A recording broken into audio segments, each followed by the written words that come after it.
what is going on? Why you're saying you like this so much, and yet we're not seeing any of those big numbers. Well, watch this. 20,000, 15,000, 140.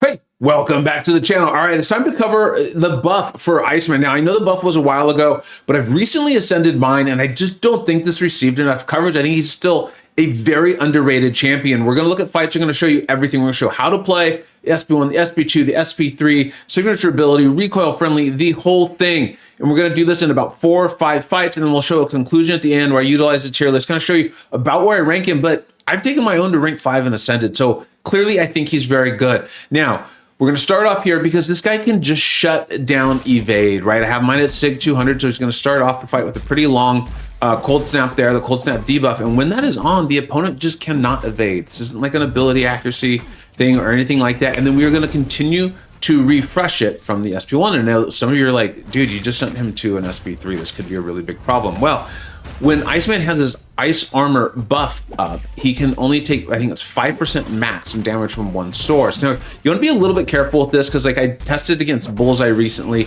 and he still somehow took off 25% health. He did put on like a disorient, so I have a feeling it was something like that. But I wanted to show you, this was like a long time ago before the buff. This is many, many years ago. This was almost considered like a way of taking the all or nothing node that used to be around sometimes. And you can see we've got our ice armor buff up back now.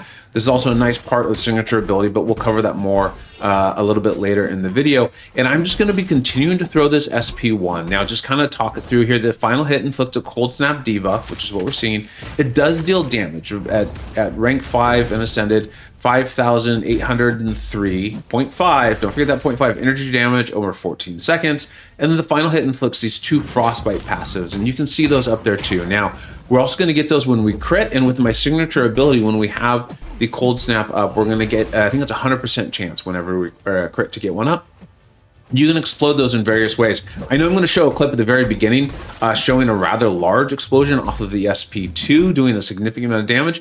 But as you can see there, if you use your heavy to detonate them, which you can do, you can see we got it's a nice boost. Not as big as what you just saw on the SP2, but what is that for? That's almost about 38,000 to make them explode. They will expire on their own and do some damage. But if you use your heavy to do it, they each do an additional 1,547. So it's another way to kind of detonate the damage there. And the nice way of doing it with your heavy attack is you have to keep your ice armor, where the SP2 you do not. So the SP1, you're shutting down that evade. You're keeping them done as long as that debuff can stay on. We'll show some of that a little bit later. And he's just shutting it down. You know, I think evade is back. You know, I think it is a problem. And you know, I think it's something we're going to continue to see in 2024. So I think having a champion, the one just shuts that down, great. We're seeing adequate damage. I think respectable damage. We're seeing the ability to tank at SP3s. And we're seeing the ability to shut down evade. Right? We've already got a very good champion. Well, there's more. And I'm going to show that to you right here, right? When he, because of his organic ice, this is not tied to his armor. So if you lose the armor, you don't need to worry. This will not go away. This is really nice. He has full immunity to incinerate, Nova Flame, bleed, poison, cold snap, and frostbite. Some of those are kind of like fringy, right? Cold snap and frostbite. He is Iceman, so whatever. Nova Flame, that's obviously Human Torch. But incinerate, bleed, and poison, this is everywhere. And we're going to show you this here against his hazard shift. This is a hazard shift. This is tier 1. Now it's the off season, so I'm not boosted. But it's off season hazard shift Kindred. And I want to show you this for a couple reasons. One is, you know, because you could just say like, oh, okay, cool, he's immune. And so there's all these various nodes that you can now take and something like that. But he has no natural counter to Kindred. He has no degen resistance. He's not a Spider-Verse hero. I think those are the two things that could kind of potentially help you out against Kindred. Kindred's a tough fight. I really actually like Kindred as a defender because I feel like you have to know how to fight him and play him well. So you're going to see me continue to do that. You know, I've done the how to defeat Kindred video, so I'm pretty comfortable fighting him. And he can still catch me and get those degens up. So I'm just going to continue to throw my special ones. I'm going to enjoy the fact that I can hit Kindred pretty much whenever I want, because I do not need to worry about the poison. I do not need to worry about the incinerate. And unfortunately, Kindred still got to his mode. I can't think what it's called, but we're going to get the degen on. So we've just got to wait this out. And if you think about it, that started around 420 in the clock. Let's start around 420 in the clock. We've already got Kindred down to 37%. And it's going to end here around the 4-minute mark. So we spent about 20 seconds just kind of dancing around, not getting too much degen on us. 20 seconds of not doing damage. And I'm bringing this up so you can see the damage at the end, because I know that the idea with Iceman is his damage is bad, but I think we're going to show it's more than adequate, especially when you consider how much utility this guy is bringing to the table. So here we go. I'm going to go ahead and bait this special too, so I can get the timer off here. This node, obviously, as you can see by how little damage it costs, this node had some complicating factors too, but we're going to be a-okay. So we'll go in. This combo should take him down to the 5%, and then allowing us to throw the special here, and this will finish him off. So with about 20 seconds added on, we got this fight done in about 1 minute and 40 seconds, meaning without that 20-second dance around, it's about 1 minute and 20-second fight. You did not see me detonate any of those cold snaps with my heavy, nor my SP2, just played that very, very simply. I very intentionally wanted to play it very simply so that I could show this to you all. All right, I'm showing you this one for a couple reasons. One, Kingpin is obviously going to be shrug our debuffs, right? So it's a percent chance. I don't remember if he does it initially at the beginning of this or not. And then the node itself has that protection, which is going to get rid of, and I think it even showed the Purify. I don't know if that came from Kingpin himself or the node, but this is going to shrug our debuffs from us, right? And I remember being initially a little disappointed that Iceman didn't have a punishment for that. Like, he didn't punish skill champions when they shrugged his debuffs here. But you can see Kingpin's getting rid of our cold snap, but we're still able to get up some frostbites from the SP1, and then when we crit, so we've got enough up, and they are exploding, they're expiring, and they're doing their damage. And I think this is important, right? Yeah, Iceman did not have the like full punishment like a, let's say, a bishop or something like that I know I was hoping for, but once I accepted what he has, you can see we're getting up a decent amount of these frostbites, and they're doing respectable damage. Yes, we're getting the fury from the node, but there's also the protection that keeps coming up, and we're getting able to throw our SP1. So it is mitigating kind of on both sides. There's a plus and a minus to all of this. And this was, again, a tier 1 war. I think this was a rank 5. I don't recall if the Kingpin was ascended or not, but we're about to get him down in about 1 minute and 15 seconds. I'm completely unboosted, and unless I missed it, I think I've lost literally no life. Yeah, and we're going to finish this off here. I have not thrown my special 2 or anything like that. I was able to keep the fight very, very simple, straightforward, and just play Iceman, and I didn't need to worry about cutting down any evades. And if there had been poison or incinerate or bleed or anything like that from the node, it would not have mattered. The fight would have looked no different. I hope you're catching up what I'm trying to put down here. Now, I want to go over this fight really quick too, and I'll kind of talk about it as we go. I did want to show you the SP2 because I hadn't shown that in any of the fights. This is something that if you're doing Battlegrounds, time is really important. I think you can utilize this. I'm going to continue to work on utilizing this. I've really been enjoying Iceman in Battlegrounds because, yeah, he is a defender because of that initial damage that's coming off of that first cold snap debuff. But I've used him offensively actually a lot. He's been very, very flexible for me. He's allowed me to kind of trap my opponent into some bad matchups, and then I get to use him offensively. And you're like, what are you talking about? Well, here's the trick with the SP2. Iceman consumes his ice armor, so you do lose your ice armor. I want to make that clear. You're going to lose that security blanket like we talked about going to SP3 or things like that.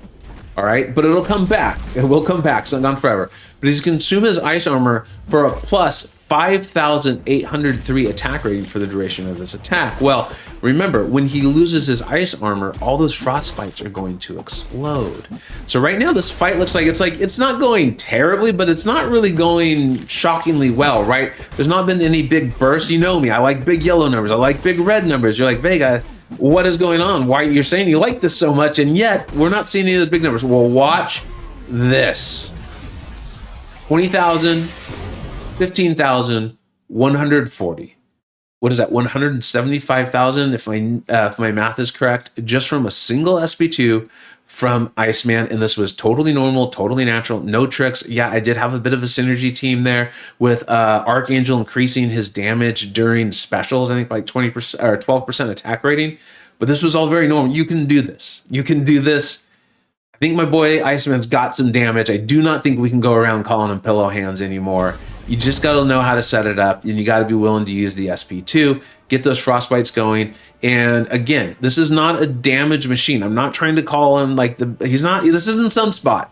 but he's got significantly more utility than Sunspot, and I think that needs to be respected. Did that all in 1:14, and no, I am not running the recoil tree.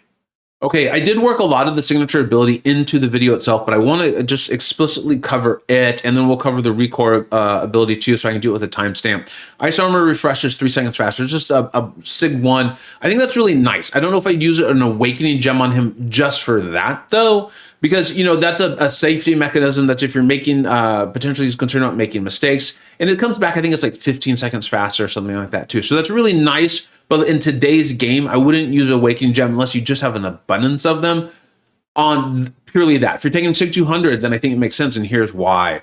While the opponent has that Cold Snap debuff, the chance to apply Frostbites on critical hits is increased by flat 30% at Sig 200. That's getting it up to 100%. If you can crit, you're going to get more of those Frostbites. And as you saw, they're doing nice damage for you just automatically. It's automated. But then if you want to set it up with the heavy or that SP2 like we saw, that's really, really nice. So I really like that. And then because I use mine in Battlegrounds, I really like this because this is what's given him his defensive potential, because otherwise he's not that tough of a defender. It's at the start of the fight, inflict a Cold Snap debuff, dealing almost 10,000, about 9,500 energy damage. Right now, there's more champions who have that immunity to that, like Absorbing Man is one, obviously Warlock, and I believe it is Iron Man are some of my favorites that are often in Battleground decks. So you do want to set him up properly there, and energy resistance will mitigate that, so like a high Sig Guardian. But like I said, I use him in my Battlegrounds deck to kind of trap my opponent, and then I can use him offensively or defensively. And then as far as recoil is concerned, he's got all these immunities, and this is one of those reasons why it's sometimes tough to say a champion's recoil friendly or not, just like on a spreadsheet, is because, yeah, he is immune to poison and bleed. Therefore, I think making him recoil friendly, the thing is as you saw, you're often wanting to throw special ones with him. I think when you're using him to counter evade or just to build up your damage, get those frostbites going. So that's going to take damage off of you every time. Is it 5% for every special? So as long as you're a very skilled player, you're very comfortable with that, I think you're going to be fine. And you're going to notice a very significant increase in his damage. So yeah, ultimately I think he is recoil friendly, but you will probably not often see me running him with the recoil tree. All right, and then in conclusion, you can see where I have him rated, right? This is the spreadsheet for my general tier list. Shout out to the Spreadsheet Wizards for setting up another incredible function on top of the ones they've already done here. Thank you to the Adams. You can see Iceman, I think it's apropos. It's fitting that he's right between two very eye-popping champions in Professor X and Magneto, right? We get so many cool YouTube clips, I do them myself, showing off incredible things that they can do, but Iceman's right there being like, sure, I don't have this 10 out of 10 damage, but I got an 8 out of 10, and then you add in all of my immunities that we've shown, and I think he might be more valuable to an account. If you're kind of progressing in this game, I would probably tell you to rank up your Iceman well before I'd say Professor X and Magneto, because he's going to do more. He can handle so much more of the map, of the quest, of the Battlegrounds for you. And then if you enjoy Battlegrounds, I think he's even better, because right, let's remove the Alliance War, and you see he actually moves up. And the only reason he's not higher up with Alliance War is because I think a lot of the tier 1 map has become so punishing in a good way, in a fun way. You know, I'm enjoying it. And sometimes you need that like hard counter, which he does not seem to be anything except for maybe Bullseye, but we'll talk about that in another video. He's great. He's phenomenal. I love him. I hope you do too. Let me know what you think we got right. Let me know what you think I got wrong. Thank you so much for watching. Take care.